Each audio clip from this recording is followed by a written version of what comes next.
If the government owes you money, the government must pay you that money.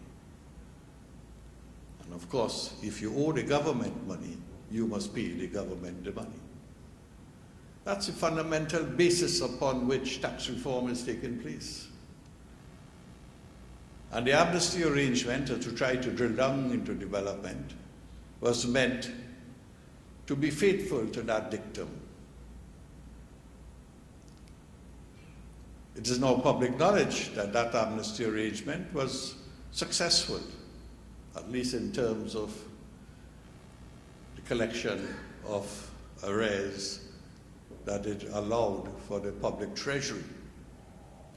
But it's also important to note that with the collection of VAT, there has and continues to be a real problem. I think many people who collect VAT do not realize that they're doing this in trust for the government. And they're letting that go into their cash flows. The evidence is that VAT collections have decreased. And the suggestion is that that has been so because people do not remit what they collect. I think it's a great professional challenge to try, as accountants who advise people on taxation matters, to remedy that in the national interests, so that the micro performance of the enterprise will be consistent with the macro objectives of the state.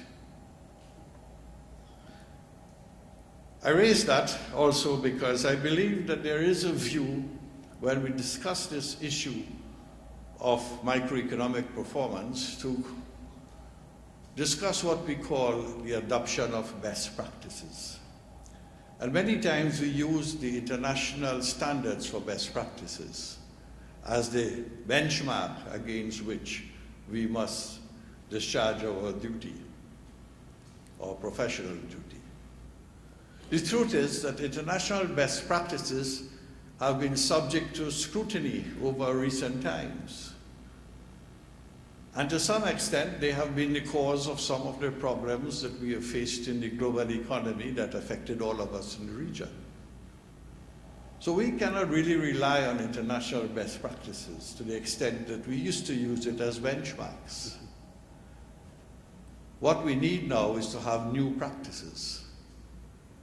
New practices resulting from the failures of the system of the best practices in the past and the demands that are required in today's very complex financial world. It can be said that in response to the failure of regulation, there could be a tendency to have more regulation.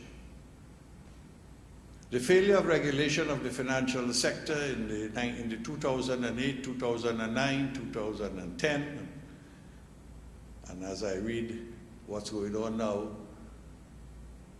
the ripples that are in the air, does not necessarily mean that the failure of the old regulatory system must be replaced by additional regulation.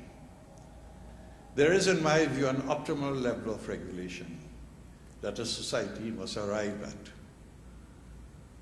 The regulation that will ensure that there is a bias towards an incentive for production and outcomes, not a mere adherence to the issues of control.